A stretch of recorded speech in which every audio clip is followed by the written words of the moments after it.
In this video, we're going to be talking about how to stop yourself from self-sabotaging your manifestation and what that looks like, so stay tuned. I'll be your light. Be your light. Hey lovelies, if you're new here, I'm Tia. And I'm Leah. And we are the Manifestation Sisters, helping you master your mind to manifest your desires. Before we jump in, if you are interested in one-to-one coaching to become the next level version of yourself, you can find out more by booking in the description box below. It's all about our proven manifestation method to help you in manifesting love, SP, relationships, money, whatever area you are interested in. So let's jump in. First of all, what is self-sabotage? And you might have heard it a lot, you might already be aware of what it is. But how I like to explain self-sabotage is you might be wanting to manifest something in particular, say a loving relationship. So you might manifest someone in giving you all the love that you've ever wanted, but for yourself, you don't actually feel worthy of having this wonderful relationship. You don't feel lovable, so you will do things to self-sabotage this relationship. You will do things to push this person away. You will do things to stop yourself maybe getting hurt. You might leave the relationship before someone else leaves you, or it can show up in many different forms. Self-sabotage, there's many different ways, even when it comes to money. Like, you may get a large sum of money in, but you don't have the belief system that says I'm worthy of this money, I can sustain having money, so you rid yourself of money. You might want to be growing your business, but you're not really putting yourself out there that much. You're not being consistent because there's a fear there that if I put myself out there, I might actually get everything that I want unconsciously. It usually is unconscious. It always is unconscious, actually, when we self-sabotage, because we've got a belief system running in the background that says I don't know what it's like to actually have this thing, so let me do something to try and rid myself of it. Yeah, it's essentially just behaviours that we subconsciously engage in that affect our overall success or well-being. And all the examples that Leah just given are like hit the nail on the head. I know a lot of you will be able to relate to them, because in one way or another it's either love, money, success. Because we don't have the belief system or the self-concept that supports the version of us that is successful, we'll do things that engage in our self-sabotage to either push it away and keep ourselves in the familiar. And like Leah said, it's usually subconscious. But in this video we're going to talk about ways that you can essentially stop self-sabotaging yourself. And one of the first steps in stopping your self-sabotage is building an awareness to them. Because like I always say, a program is a program and it's subconscious once you bring it to the conscious. And once you bring it to the conscious, then it's a choice.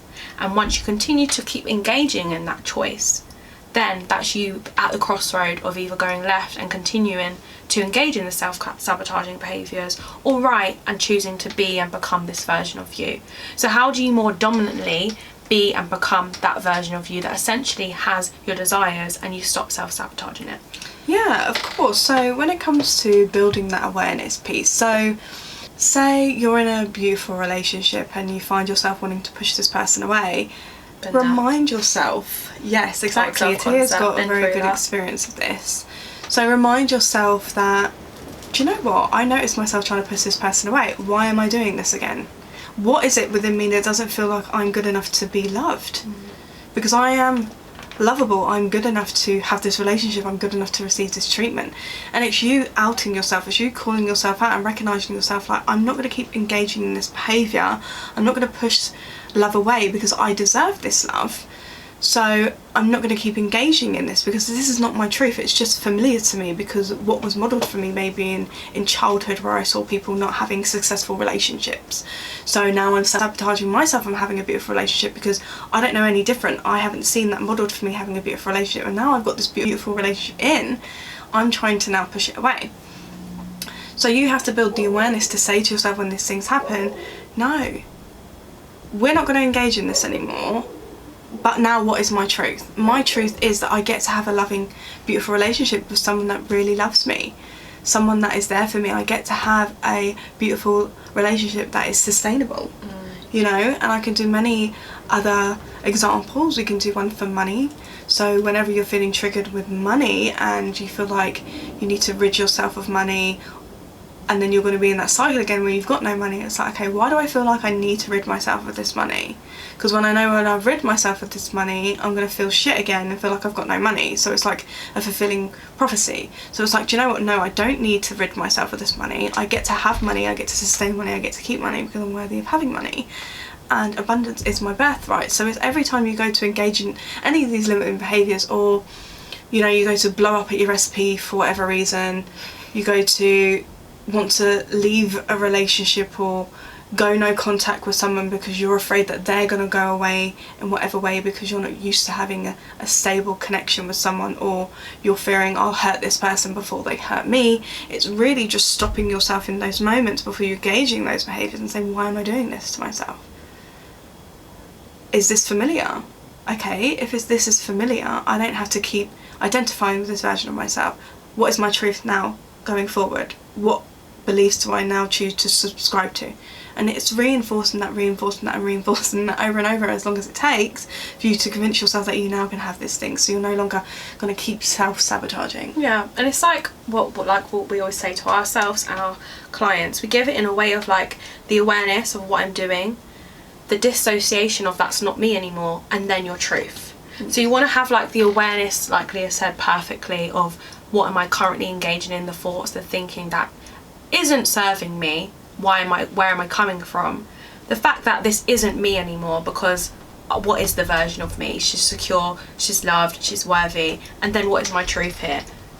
I'm worthy enough to have money. I'm worthy enough to have this relationship. I think it's once you have the awareness, that is the key for you to going into the next steps of breaking the cycle of self-sabotage. Because the key, and Leah highlighted it perfectly, is always shifting to your truth and not re-identifying with the version of you that has this trigger, this trauma, or this belief. And what do I mean by that? Of, like, if we use relationships for an example, of I have a belief I can't trust men and I'm not worthy of love.